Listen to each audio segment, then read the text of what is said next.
In the healthcare industry, how would you actually find out what are some problems that you need to solve? What are the customer pain points and what are the needs of the customer?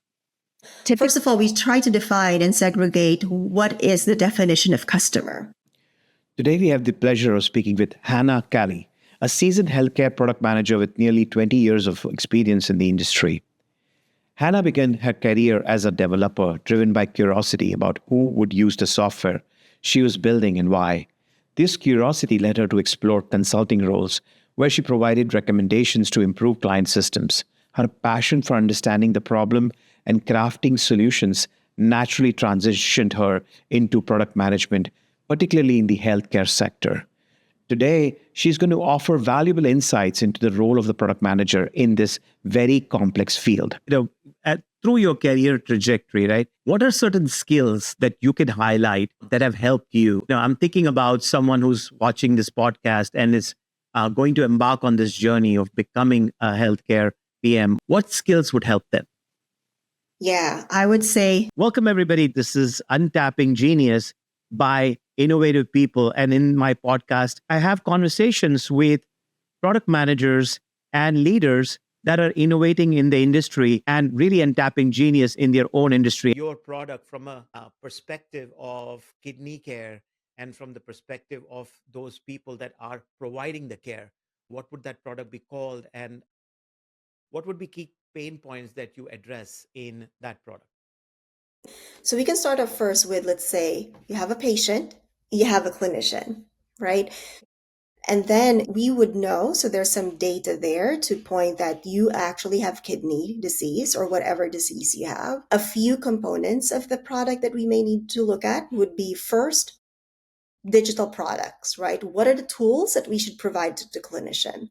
A few tools that we can provide would be service like care management platforms. So in the care management platform, I should be able to search for a patient. I should be able to call the patient, like different like telephony service there, like click to call, like those types of things. I should know your patient history, right? What medications have you taken thus far? What are the medications that you may need to take? Make sure you're adhering to your medication. What is even your history, right? Like, you also have diabetes, for example, like the patient chart. Imagine yourself walking to a clinic. You have all of these different questions, like your medical history. Those things are relevant whenever you have like a care management platform. Obviously, we also need to make sure that the patient is engaged. So we also look at digital tools to engage the patient. It could be through chat. It can be through a mobile app. It can be through sending them mailers as well. Those are some basic things. Other things could also be like scheduling capabilities. So if we want to schedule you with another clinician, right? So we want to be able to find a clinician. We need to be able to find a provider. We kind of check also, are you in network? Are you out of network with your insurance? So doing that provider search would be another piece there. So those are just some of the basic capabilities. There's a lot more, but those are some of the digital capabilities to help your clinician service your patient. Ever felt like your product backlog was overflowing? Stakeholders were pulling you in different directions. And the development team was skeptical about this thing called Scrum and Agile. Here's the thing. Market conditions changing all the time. Technology is changing all the time. And customer needs are changing all the time. Companies don't just need product owners and Scrum Masters who create specs or run meetings. They need visionaries who understand customer value, focus on outcomes instead of outputs, and can guide teams to deliver it rapidly and consistently. The question is, how do you become that product owner or Scrum Master? This is where I like to introduce you to Concepts and Beyond's Scrum Alliance certification courses. It really transforms the approach to product management and Agile. Concepts and Beyond delivers Scrum Alliance certification courses that grow the Scrum Master and product owner. These courses are about mastering the mindset that deliver product innovation and team performance. What makes these courses different? Instead of theoretical lectures, we use brain science principles to make learning stick. Our trainers focus on practical skills you can apply in your next sprint. Imagine coming back to work with the confidence to prioritize your backlogs effectively, the skills to collaborate with developers meaningfully, and the know-how to deliver products that customers actually love. The product owner journey starts with the CSPO, which is a 101 level course that has no prerequisite. If you have work experience, I would suggest taking the ACSPO course to become a practitioner. If you like to advance beyond that, take the CSPPO course that focuses on you becoming a master practitioner. The Scrum Master journey starts with the CSM, which is again a 101 level course that has no prerequisites. If you have work experience, I would highly recommend you take the ACSM to become a practitioner. And if you like to advance beyond that, take the certified Scrum Professional Scrum Master, CSPSM, that focuses you on becoming a master practitioner. And if you're a leader leading your team and your organizations, then consider taking the certified Agile Leadership Workshop. This class prepares you to manage the dramatic change we have been experiencing and lead yourself, your team, and your organization effectively. Here's what you get: interactive sessions using innovation games that unlock product creativity, real world scenarios that mirror your daily product challenges, practical tools for backlog management and stakeholder communication, and a supportive community of product professionals and Scrum professionals. Our trainers become your guides on your side in your agile journey. The best part, our in person and virtual courses fit into your busy schedule with cohort style learning that gives you time to practice between sessions. Visit conceptsandbeyond.com or scan this QR code and discover how your certification courses can transform your approach to product management and agile adoption. When you talk about these features, when you talk about this product, what would be some metrics? How would you measure the effectiveness of these features? So, a couple of things. When we're thinking about engaging the patient, the effectiveness could be around, let's say, digital engagement. How effective are the email campaigns that we actually sent out? Like open ratio, email open ratio, like those types of things. Again, in the context of digital engagement, how many phone calls were made versus how many phone calls were picked up, those types of things. So we think of it as a funnel, right? Like you have at the topmost, like your serviceable patients, but how many actually pick up the phone and actually coordinate care with you? Obviously, smaller in that funnel. So that would be one way to measure it. Another way to measure it could also be how many additional data points did we capture about the patient to say that, hey, based on these data points, I now have more information about the patient. Therefore, I can provide better care. The more history I know about the patient, Sure. the better the care I can provide to you. Another data point, too, I was mentioning earlier, medication, right? Like a lot of us, we get a prescription, but how many of those patients actually get their prescriptions refilled is Yeah. another metric there. So all of these different things contribute to making sure that the patient actually have better health outcomes. So, but those are some basic KPIs there. Are there any ones for customer satisfaction? Like the care was provided, and now there's customer satisfaction by the patient Yeah. or the clinician, ensuring that the whole appointment and the whole customer journey went well. Typically, after we have a conversation with a patient, there could be a survey that would be sent, right? Like, Hmm. how was your care? Those types of things. And then that could serve as your CSAT or your customer satisfaction score that gets closely monitored. And obviously, based on that feedback, we may need to tweak a few things depending on what the feedback is and learn from that experience too. Yeah. So how in the healthcare industry, how would you go about doing customer discovery? How would you actually find out what are some problems that you need to solve? What are the customer pain points and what are the needs of the customer? First of all, we try to define and segregate what is the definition of customer. Sure. So a few things, right? Like one way would be, in this case, we have a clinician, they are internal to our company.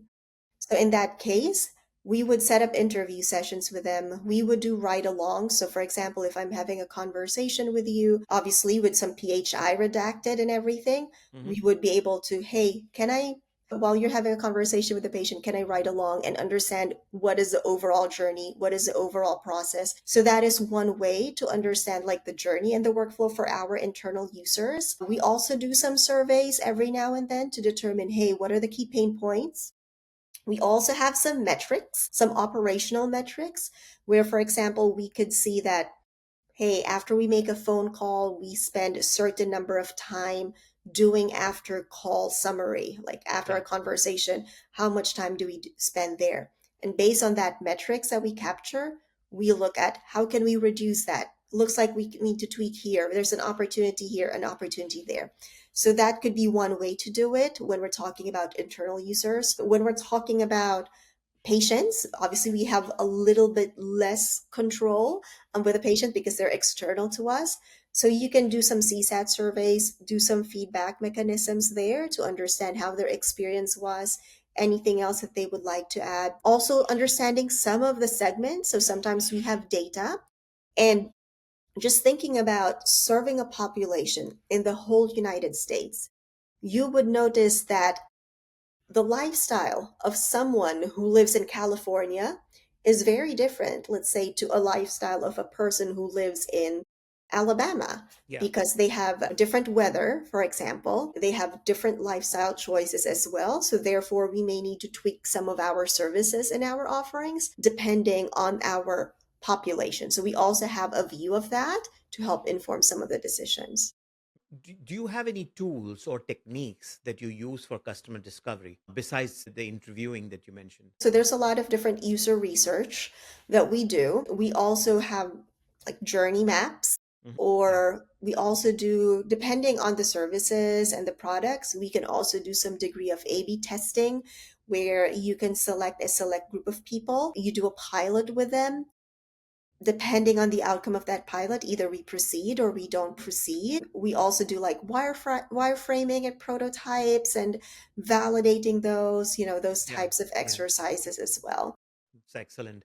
And how do you prioritize these insights? Like which ones would go first, second, and how would you maximize the value for your customer? Yeah, so there's definitely different types of prioritization techniques. Like you can do a rice scoring, you can do the Moscow, must have, should have. You can do like the now, next, later type of thing, right? Like different types of frameworks. I would say as we run the information through the frameworks, there are a few questions that you would ask. If there's a problem statement, what is the solution we're thinking about? How big of an impact are we thinking that this solution is Yeah. going to come into play, right? So you look at the value. What is the value hypothesis, at least, of the value we're trying to deliver? What is the feasibility and viability for some of these? We may have something in front of us which has a very big value, but it will take us at least a year to build it, for example. Then we'll need to maybe look into the grand scheme of things in terms of how to prioritize that. So, feasibility would be another one. Hmm. Level of effort, again, doesn't have to be very precise, but t-shirt sizing, like, Sure. that if you're going to build an application from the ground up, that is a lot more effort compared to, let's say, updating an existing web page, right? So Yeah. we can know that right off the bat. There are other external factors. For example, I just used Obamacare as an example earlier. That launch date is mandated by the government. So we Sure. have to factor in that key milestone, right? No matter how we negotiate, that's a milestone wherein we have to be compliant. So those are some of the variables that get considered for prioritization. Hmm. And then eventually we build the roadmap based of that. You talked about A/B testing. You talked about wireframing. Let's say all of this gives you some user feedback. How do you take it back and incorporate it within your roadmap as you are evolving, your roadmap and your product? It depends on when we're doing A/B testing and the feedback from A/B testing. Sometimes we can just incorporate all of those things within the sprint. If it's Hmm. really quick and a quick win, you can incorporate into sprint, push it out there, incorporate those changes in production immediately. If it's something wherein it may require additional analysis, for example, we got this feedback, but if I do this change, there are implications in our downstream systems that we need to account for. So that could probably be a subsequent iteration. But all in all, I think of a product as a living and breathing organism. So it doesn't stop there. So we move to the next iteration, and then if it's not possible in next month, maybe the subsequent month, 3 months later, whatever the next iteration is. Sometimes it can even be just the next sprint. Yeah. But based on that, we incorporate the feedback and deliver. Yeah. This is a little bit of a question that comes up quite a bit is how do you manage stakeholder expectations? They're always conflicting. There's always a Yes. lot of demands being made on the product itself and on how the team goes off and delivers it. So how do you manage their expectations and how do you say no at times?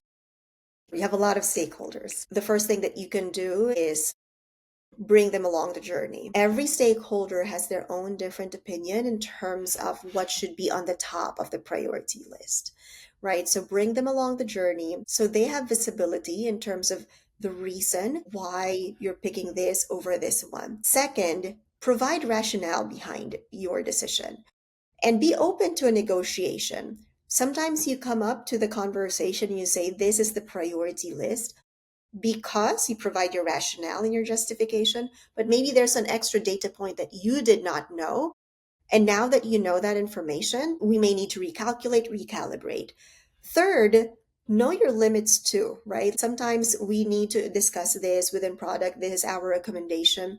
But if there's a point where we're not agreeing on the priority and both or multiple parties have very sound reason why they think it's a higher priority over the other, we bring it to leadership. Ask for leadership. It's totally fine to ask for help. And then fourth, have data to help back you up, right? Like it could be in the form of data you've captured internally. It could be like benchmarks that are there in the industry. If you don't have data yet internally, benchmarks could also be a good way. Different research that are available out there. Use that to help justify your rationale. And in my experience, not everyone is going to agree 100%, but at least you can agree to disagree and move on, right? And that way, not only are you saying no, not just for the sake of saying no, but you also all agree and understand why you're saying no, because I think that's the important part there. Specifically related to healthcare, what is one counterintuitive lesson that you've learned while working on your product? I think one thing that I've learned specifically for healthcare is that sometimes it works in one area, but it won't work in another area. Hmm. So finding the balance between, customization, we don't want to do customization for everything. So how do we find the balance wherein we're still thinking of a product? It's still something that we can iterate on without sacrificing customization for each and every ask of every client. So I think that's the balance there. And in the context I'm talking about here is, as I mentioned earlier, patients in California, they have different lifestyles compared to, let's say, patients in Alabama, patients here in New Jersey. Just think about the weather, for example, different weather patterns. So the way that they would see the doctor is very different compared to where they are. So the solutions that you may need to think about would have to vary because of the customer persona and all of those things. If you had to think about one improvement that you could do for the product managers that work in healthcare, what would that be? For product managers in healthcare, I would say think big. I say think big, but also think about how you can get from where you are right now Hmm. to that dream stage where you want to be. A lot of people think about strategy. A lot of people want to change healthcare. It's a common theme, right? Our healthcare system is broken. They all want to change it. Good goal. How do we get there? Articulate clearly current state to the next state, roadmap, iterate, and everything in order for you to get to the next state. I think that's one thing that I would recommend for product managers who would like to enter healthcare, because everyone who enters healthcare has a very passionate plea Yeah. to how can we fix healthcare. The question would just be, how do we fix it from where we are right now to where we want to be? And it's okay that it's not going to be perfect the first time. That's why we think about MVPs or MLPs, right? Yeah. Minimal viable product or minimal lovable product. Hmm. And then make sure that what you're doing right now is actually achieving something. And that's where your KPIs can also help you. You talk about fixing healthcare, that's one goal, but there's also this ever evolving regulations, standards. You talked about Obamacare, and there will be a little bit of burnout. How do you manage burnout? That's the first thing that always come to my mind, given that we are working in a healthcare company. How are we going to think about caring for patients outside if even internally we couldn't take care of ourselves? So that's the first thing, being cognizant about that. I think the second thing would just be setting realistic expectations. Sometimes there's always a tendency to overcommit, right? Because you're thinking about, hey, we need to deliver, deliver, deliver.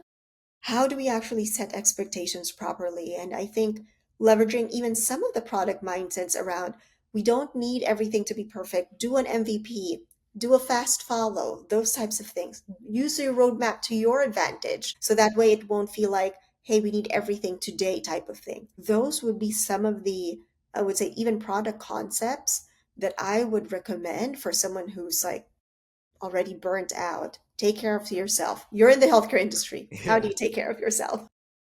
So, through your career trajectory, right? What are certain skills that you can highlight that have helped you? Now, I'm thinking about someone who's watching this podcast and is going to embark on this journey of becoming a healthcare PM or working towards that. What skills would help them? Yeah, I would say someone who's resourceful. Not everything will be provided to you. And as I mentioned earlier, there's a lot of different stakeholders. And it's okay if you forget that, "Oh, I didn't realize this stakeholder is needed here," right? Try to do some research, understand what's going on, not just within your company, not just based on the user feedback. All good things, by the way, but what's also going on in the market? What are the emerging trends? Your leader will not be able to provide those and stipulate that for you. Hmm. The other thing I was thinking about is how do you become like a chameleon in this case, right? And when you're talking technology, you wear that chameleon shade of technology.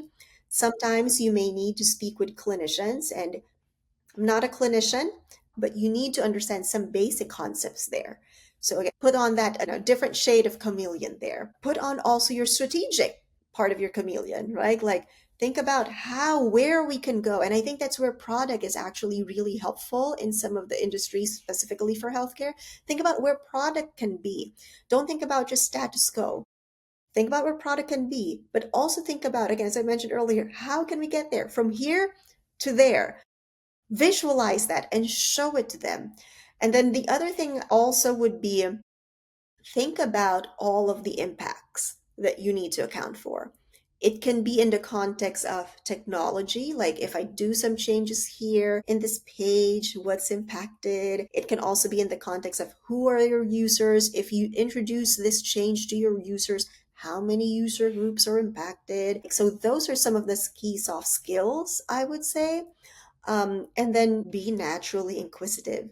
It's okay to ask questions. Ask the why. Someone would come to a conversation and say, "Can we build this?" Some people have the tendency to say, "Okay, I'll build it," or "No, I can't build it." Yeah. I would actually say, "Can you elaborate why we want to build that? Let's understand why. Who's the user? What is the definition of success? What is the definition of at least a hypothesis of how we can make some progress here?" Besides the basic product management skills, it's there, but Sure. those are just a few things I would recommend. That's excellent advice. What is one question you think I should have asked and I have not asked you? One question. What is the definition of product in healthcare? That's a great question. I'd love an answer on Yeah. that one. Yeah, that is a good question. I think in each organization I've been in, each organization is very different. So, what I would probably say there is have a problem statement. Whatever is the solution to that problem statement that provides value, I believe that is the definition of product in healthcare. So, it can be your digital assets, it can be different services, different programs, because healthcare doesn't really sell like we don't sell like platforms. We're not Sure. selling platforms, right? So it's more of the services, right? Services, programs, it can be medication, for example, or inhalers, like all of those different Yeah. things, or glucometer readings, like it can be that. And I would say the basic product management principles are applicable for those, right? Like you can do A/B testing, you can do research. Obviously, there's like several guardrails there, right? You can, Sure. the way that you do A/B testing for someone who is sick is very different when you're doing A/B Yeah. testing in a website, right? Different guardrails, but the concepts are the same. Think about the strategy, think about how you execute, what is the roadmap. But that's how I would probably think about it in terms of one question. That's excellent. Thank you. I really, really enjoyed this conversation with you. I would really look forward to potentially having another one in the future. So thank you so much for sharing your fantastic ideas today, Anna, and really appreciate your time today. Yeah, thank you, Anil, and I hope you have a good day. Ever felt like your product backlog was overflowing? Stakeholders were pulling you in different directions, and the development team was skeptical about this thing called Scrum and Agile. Here's the thing: market conditions changing all the time, technology is changing all the time, and customer needs are changing all the time. Companies don't just need product owners and scrum masters who create specs or run meetings. They need visionaries who understand customer value, focus on outcomes instead of outputs, and can guide teams to deliver it rapidly and consistently. The question is, how do you become that product owner or scrum master? This is where I like to introduce you to Concepts and Beyond's Scrum Alliance certification courses. It really transforms the approach to product management and Agile. Concepts and Beyond delivers Scrum Alliance certification courses that grow the Scrum Master and product owner. These courses are about mastering the mindset that deliver product innovation and team performance. What makes these courses different? Instead of theoretical lectures, we use brain science principles to make learning stick. Our trainers focus on practical skills you can apply in your next sprint. Imagine coming back to work with the confidence to prioritize your backlogs effectively, the skills to collaborate with developers meaningfully, and the know how to deliver products that customers actually love. The product owner journey starts with the CSPO, which is a 101 level course that has no prerequisite. If you have work experience, I would suggest taking the ACSPO course to become a practitioner. If you like to advance beyond that, take the CSPPO course that focuses on you becoming a master practitioner. The Scrum Master journey starts with the CSM, which is again a 101 level course that has no prerequisites. If you have work experience, I would highly recommend you take the ACSM to become a practitioner. And if you like to advance beyond that, take the Certified Scrum Professional Scrum Master, CSPSM, that focuses you on becoming a master practitioner. And if you're a leader leading your team and your organizations, then consider taking the Certified Agile Leadership Workshop. This class prepares you to manage the dramatic change we have been experiencing and lead yourself, your team, and your organization effectively. Here's what you get: interactive sessions using innovation games that unlock product creativity, real world scenarios that mirror your daily product challenges, practical tools for backlog management and stakeholder communication, and a supportive community of product professionals and Scrum professionals. Our trainers become your guides on your side in your Agile journey. The best part? Our in person and virtual courses fit into your busy schedule with cohort style learning that gives you time to practice between sessions. Visit conceptsandbeyond.com or scan this QR code and discover how your certification courses can transform your approach to product management and Agile adoption.